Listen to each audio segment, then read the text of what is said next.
Wil Suriname haar landbouwgewassen op de Europese markt, dan zullen zij moeten voldoen aan de strenge eisen welke gesteld zullen worden door de Europese Unie. Dus heel veel werk aan de winkel voor Suriname.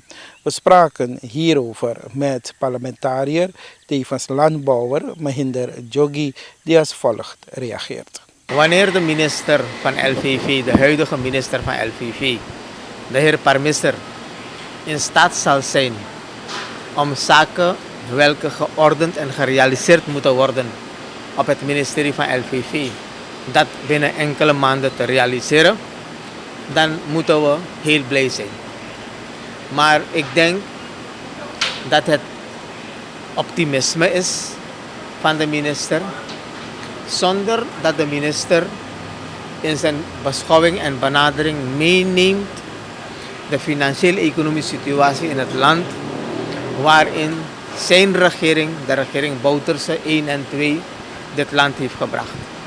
Dat meneer Parmisser vergeet in beschouwing te nemen dat we in de afgelopen 9 jaren, hij volgens mij de 5e minister is op het ministerie van LVV.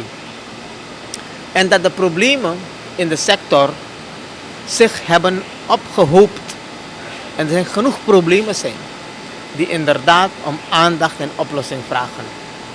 Wanneer de minister zich voorneemt om de problemen op te lossen, moeten wij dat toejuichen.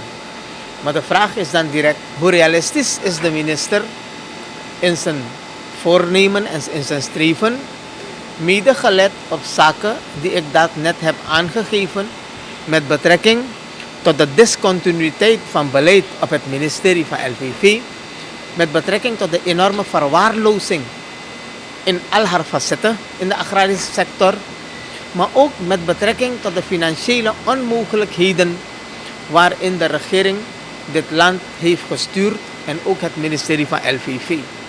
Dat problemen zich hebben opgestapeld vanaf, en de Parmisser moet niet denken dat wanneer hij 2 lozingen ergens opschoont, toch, en dat in de media brengt, hij daarmee problemen oplost van die sector. In feite zou hij zich moeten schamen, omdat het ministerie van LVV een goede planning altijd moet hebben.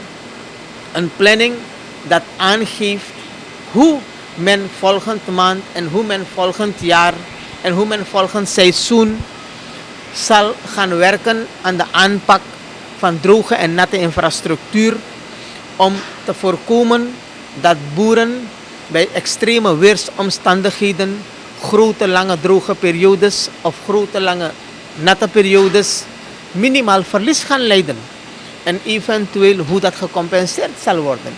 Meneer Parmisser, de minister van LVV, heeft goede voornemens, maar het is niet realistisch wanneer de minister niet pleit voor de optopping van het agrarisch kredietfonds.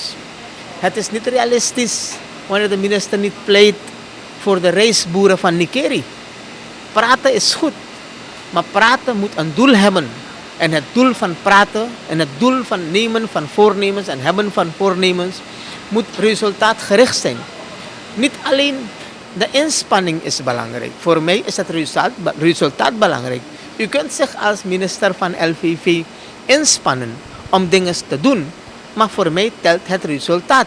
Welke resultaten heb je geboekt? Tot nu toe hebben we gezien dat hij enkele lozingen heeft opgeschoond. Toch? Dus het probleem in de sector is groot. Zaken hebben zich opgehoopt. Problemen zijn immens. En ik denk niet dat het makkelijk is om dat binnen kortste keren op te lossen. En de sector die plaats te geven welke plaats de sector verdient in het land. Wanneer u weet dat bij het ministerie van LVV landbouwvoorlichters nauwelijks worden vertrouwd door boeren qua kennis en capaciteiten die ze hebben en de geloofwaardigheid die ze uitstralen en hun mededelingen, toezeggingen en trainingen uitgehold zijn, dat het volk geen vertrouwen heeft in deze mensen. Dus dat moet opgegreed worden. Recent hebben we gezien de maatregelen die door Europese landen zijn getroffen met betrekking tot de residugehalte. Ik heb de vraag gesteld hier in het parlement van minister, hoe zit het met die residulab? En de minister komt uitleggen dat CELOS onderzoek kan doen. CELOS kan geen enkel onderzoek doen. En de hele situatie is ontstaan in Frans-Guyana, waarbij een mevrouw, ik heb onderzoek gepleegd, waarbij een mevrouw in het ziekenhuis is beland, in Guyana, Frans-Guyana. En onderzoek heeft uitgewezen dat de mevrouw 3 dagen, 4 dagen geleden Boulanger heeft genuttigd, welke Boulanger vermoedelijk afkomstig is uit Suriname. En dat men resten van Virodaan heeft gevonden, welke hebben geleid. Nu moet de minister niet bla bla komen uitleggen hier. De minister moet een onderzoek laten instellen. Wat is er precies gebeurd? En waar moet de zaak aangepakt worden? Want wanneer de minister uitspraken doet, die kunnen worden gecategoriseerd als te zijn onverantwoordelijk, kan dat ook de sector schaden. De minister moet geen dingen komen bevestigen wanneer de minister niet een gedegen onderzoek heeft ingesteld, welk onderzoek goed onderbouwd is met argumenten.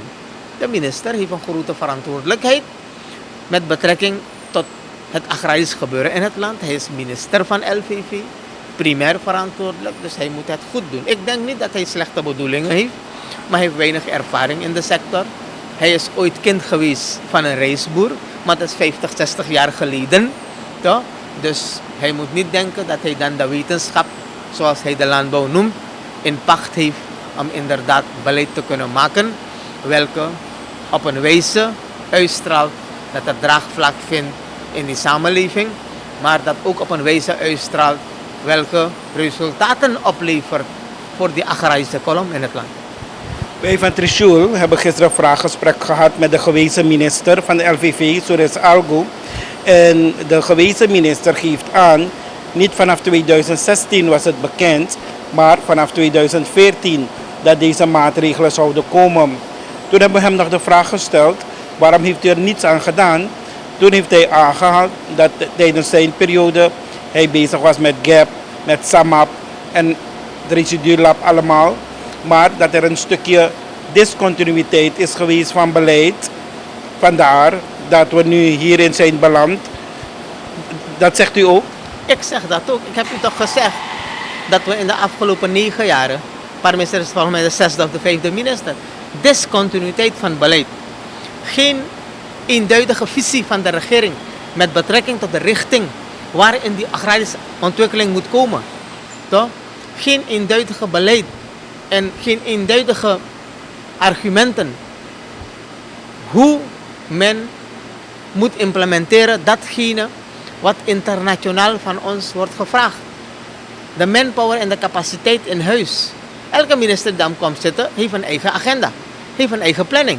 Er is niet een consensus in die regering van luister goed, die richting. De andere minister zegt we gaan cacao planten, de andere minister zegt we gaan kokos planten. Er is dus geen blauwdruk. Er is geen blauwdruk. Iedereen doet iets ergens daartussen. En dat is het resultaat vandaag dat wij hebben. En wanneer Algu zegt, vanaf 2014 geeft hij aan dus dat de regering 5 jaar lang de ruimte heeft gehad om dingen te realiseren, beleidsdoelen te formuleren, beleidsdoelen in uitvoering te nemen en voorzieningen en middelen daarvoor op tafel te leggen. Dat hij aangeeft dat de regering een dikke onvoldoende heeft gehad wat betreft de ordening in de sector en de ondersteuning in de sector.